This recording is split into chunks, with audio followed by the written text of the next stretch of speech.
Most people open an HSA, swipe the card at the pharmacy, and think that's all it's good for. That's like buying a Ferrari and only ever parking it in the driveway. An HSA, a health savings account, is one of the most powerful investments account available to you, and almost nobody's using it to its full potential. By the end of this video, you know exactly how to turn your HSA into self-wealth building machine that most people completely overlook. But first, do you currently have an HSA? Go ahead and drop a yes and no in the comments. I'm generally curious about how many people are sitting on top of this and leaving most of the money on the table. So let's start with an HSA. Let's talk about exactly what an HSA is, because I think a lot of people have heard the term but don't really understand the full picture. A health savings account is a special account designed for people who have what's called a high deductible health plan, or an HDHP. It's a type of health insurance that typically has a lower monthly premium by a higher out-of-pocket cost before your insurance kicks in. If you have that type of plan through your employer or your own, you're eligible for an HSA. And if you're not sure whether your plan qualifies, the easiest way to check is to look at your plan's deductible. For 2026 specifically, your plan needs a deductible of at least $1,650 or an individual, or $3,300 for a family to qualify as an HDHP. Now, the reason people who know about this account get so excited about it is because of what is called the triple tax advantage. The HSA is the only account in existence that gives you a tax break going in, tax-free growth in the middle, and a tax-free withdrawal on the other side. All three simultaneously. Let me break each one down clearly. The first benefit is every dollar you contribute to an HSA reduces your taxable income for that year. If you contribute $3,000 and you're in the 22% federal tax bracket, you just saved yourself $660 in federal taxes right away. That money didn't go to the government, it stayed working for you. The second benefit is any money you invest inside the HSA grows completely tax-free. Dividends, capital gains, interest, none of it gets taxed while this compounds inside the account. And benefit 3, when you withdraw the money to pay for qualified medical expenses, and that list is broader than most people realize, covering everything from doctor visits and prescriptions to dental care, vision, certain mental health services, and many over-the-counter items. You pay 0 taxes on the withdrawal, and no other account in the entire tax code offers all 3 of these. So this is a very good account. For 2026, the contribution limit are $4,400 for individual coverage and $8,750 for a family plan. If you're over 55, you get an additional $1,000 catch-up contribution on top of that. And here's one of the most underappreciated features of the HSA. The money rolls over every single year with no deadline. Unlike a flexible spending account, which operates on a use it or lose it basis, your HSA balance accumulates indefinitely. A healthy year where you don't need much medical care isn't a loss. It's more like a win, because that money stays invested and keeps compounding. But here's where the majority of the people make the critical mistake that turns a triple tax advantage account into just like a debit card. Most people treat their HSA exactly like a checking account. They get a medical bill, they log into an app to pay for the HSA, they repeat. And while that's technically a valid use of the account, you're only capturing one of the 3 tax benefits when you do that.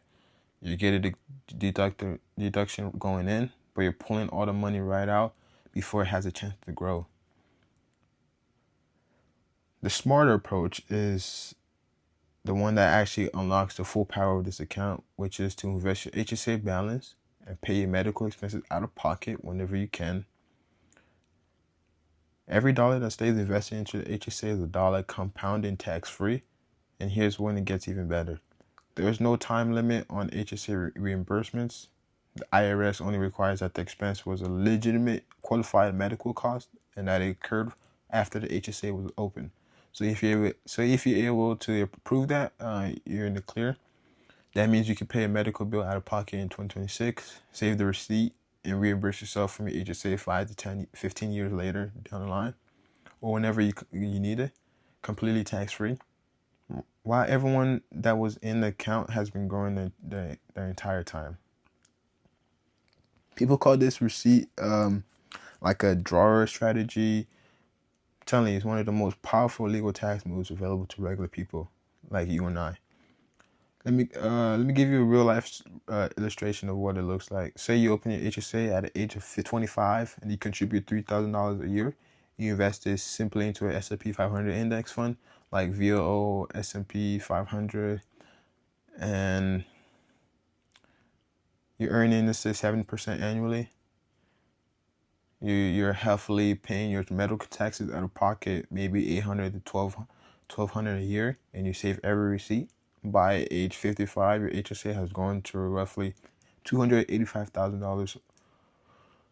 Over those 30 years, you've accumulated receipts representing maybe $25,000 to $35,000 in out-of-pocket medical expenses. You could pull that entire amount out completely tax-free as reimbursement. And the remaining balance, over $250,000, is still sitting there invested, working for you. And it's available for future medical expenses or retirement anytime down the line.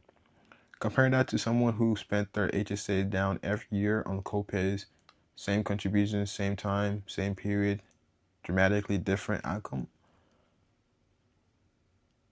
Let me talk about a question people ask me. I typically get asked, what if I need the money before retirement and I don't have enough receipts?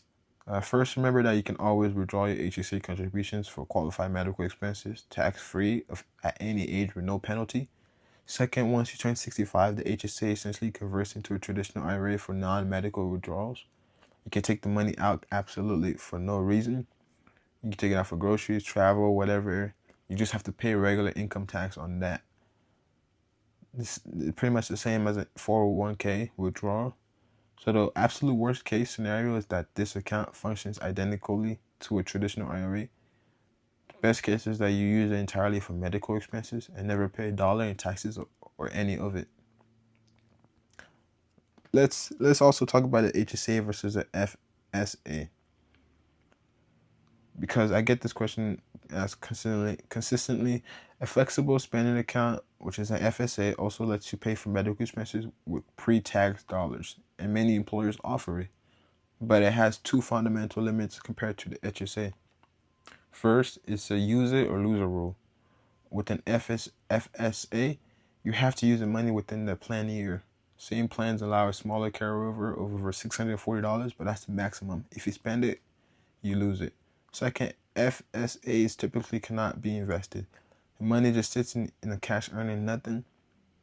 The HSA removes both of those limitations. The money rolls over forever, and it can be fully invested. For anyone who qualifies for an HSA, it's a win-win almost every time. So how do you actually use inside an HSA? The process depends on your provider. If your employer sets up an HSA, you log into the platform they use. Let's say Fidelity, Healthy Equity, Lively, or HSA Bank are among the most common. Once you're in, look for your Invest tab or your investment elections. Most platforms require you to keep a small cash buffer, typically $500 to $1,000. And everything above that threshold could be moved into investments. You usually find a menu of mutual funds or ETFs to choose from. Keep it simple. A broad market index fund with a low expense ratio is all you need. If you don't like your current provider's investment options, you can transfer your HSA into an even better one. Fidelity HSA is the one I'm using, and I think it has an excellent fund choice with no fees. Unlike a 401k, your HSA is not tied to your employer, and you can move it anytime. And then another question is, what counts as a qualified medical expense? There's a long list for that most people don't expect. Doctor and special visits, hospital care, prescription drugs, dental treatment, including braces and cleanings, glass and contacts for vision care, physical therapy, mental health counseling, and the list goes on. The IRS publishes the full list in the publication 502. You can search it up on the internet. The broader point is that over a lifetime, most people will have a significant medical expenses, and every dollar of those you could pay for your any invested tax-free account is a dollar that never gets taxed at any other point. Here's a complete action plan. Step 1, just remember, confirm whether you health plan is a HDHP and therefore it makes you eligible. Check the deductible on your insurance card or benefits portal. If you're eligible and don't have an HSA, open one today through your employer's benefits portal and directly with the private provider like Fidelity. Step 3, set up automatic monthly contributions, even if it's just $50 to start. Step 4, once your balance exceeds the cash buffer minimum, invest in a simple index fund. Step 5, start saving every medical receipt from today forward. You can store it digitally on the app, or you can print it out and put it in a folder, an envelope to store it. Step 6, if your employer's HSA provider has poor investment options or high fees, do some research transferring to a better one.